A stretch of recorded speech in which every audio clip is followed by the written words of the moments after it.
170 countries के अंदर corona जो है इस समय हावी है। इसलिए पूरे विश्व में वैक्सीन की खोज जोर शोर से हो रही है। भारत में एक अच्छी बात यह है कि भारत वैक्सीन बनाने का सबसे बड़ा केंद्र आज तक रहा है। भारत ने अपनी कोई वैक्सीन बनाई नहीं है क्योंकि हम रिसर्च में बहुत ज़्यादा पैसे खर्च नहीं कर पाए हैं।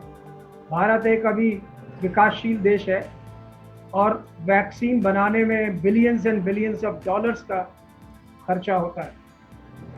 लेकिन पहली बार भारत में एक वैक्सीन के ऊपर काम चल रहा है जो भारत बायोटेक और आईसीएमआर की वैक्सीन है, कोवैक्सीन, जिसके ऊपर रिसर्च चल रही है। फेज 2 का ट्रायल खत्म होने वाला है। फेज 3 में हम जाएंगे। लेकिन इससे भी खुशी की खबर यह है कि भारत के पास लगभग 3 और सी वैक्सीन और हैं जो यहाँ पर बनाई जाएंगी। जो एक वैक्सीन जो है सीरम इंस्टीट्यूट बना रहा है ऑक्सफोर्ड यूनिवर्सिटी के साथ मिलकर, जो यहाँ पर ट्रायल भी करेगी और प्रोडक्शन भी करेगी। एक वैक्सीन जायडस कैडिला कंपनी की है जो यहाँ पर बनाई जाएगी, जो अहमदाबाद की कंपनी है। एक चौथी वैक्सीन के साथ कुछ दिन पहले ही करार किया है जॉनसन एंड जॉनसन कंपनी ने। बायोटेक्नोलॉजिकल हैदराबाद की एक कंपनी है।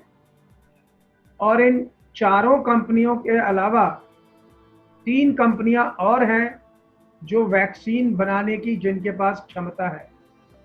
इन कंपनियों के प्रतिनिधि कल डिपार्टमेंट ऑफ बायोटेक्नोलॉजी के साथ उनकी मीटिंग हुई। इससे पहले पीएम की टास्क फोर्स ने भी मीटिंग की। भारत को फैसला ये करना है अब कि वो भारत के लिए कितनी वैक्सीन खरीदेगा, भारत को कितनी वैक्सीन चाहिएगी। हमारे देश के अंदर 30 लाख के करीब आज कोरोना पीड़ित थे, जिसमें से 20 लाख के करीब लोग रिकवर कर गए हैं। तो भारत को लगभग, क्या भारत के अंदर पीक आउट कब होगा कोरोना का, और इसकी वैक्सीन अगर आ जाएगी तो सब लोग उसको लगवाना चाहेंगे। इसकी कीमत कितनी होगी, कितनी क्वांटिटी में यह खरीदी जाए और कितनी मरीजों को दी जाए, इन सब चीज़ों के ऊपर विचार विमर्श अब ज़रूरी है। और कितना पैसा भारत सरकार को वैक्सीन खरीदने पर लगाना पड़ेगा और कितने लोगों को ये मुफ्त दी जाएगी और कितने लोग इसे अपने आप डॉक्टर की प्रिस्क्रिप्शन के बाद खरीदेंगे, ये स्टेज तब आएगी जब ट्रायल पूरे हो जाएंगे। पूरे विश्व में लगभग 140 वैक्सीन पर काम हो रहा है। लेकिन इसमें जो खबर मैं आपको ये ज़रूर बता दूं कि उसमें से 19 वैक्सीन ऐसी हैं जो फेज़ 1 ट्रायल पर हैं, 13 वैक्सीन फेज़ 2 ट्रायल पर हैं, उसमें इंडिया की 2 वैक्सीन है, और फेज़ 3 ट्रायल पर जो है 4 वैक्सीन है पूरे विश्व में, उसमें से 2 वैक्सीन जो है वो इंडिया में प्रोड्यूस की जाएंगी। इसके अलावा स्पुतनिक एक रशियन वैक्सीन जो बन रही है, उसके बारे में भारत सरकार की बातचीत अभी चल रही है। वहाँ हमारे जो एम्बेसडर हैं उन्होंने रशियन गवर्नमेंट से बातचीत की है कि क्या स्पुतनिक का ट्रायल इंडिया में किया जाए, उस वैक्सीन को लाया जाए।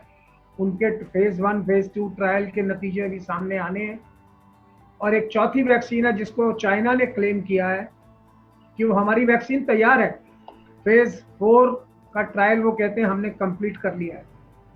लेकिन विश्व को अभी चीन की उस वैक्सीन पर यकीन नहीं है।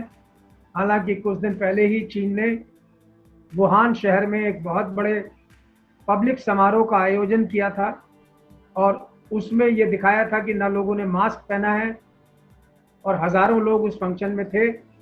तो क्या ये उस वैक्सीन का असर है? ये आने वाले समय में पता लगेगा कि भारत को वैक्सीन सबसे पहले कौन सा देश, कौन सी फैक्ट्री कब आकर मिलेगी। लेकिन ये अच्छी खबरें ये हैं कि वैक्सीन अब मार्केट में आने के लिए 2 से 4 महीने बाद तैयार है।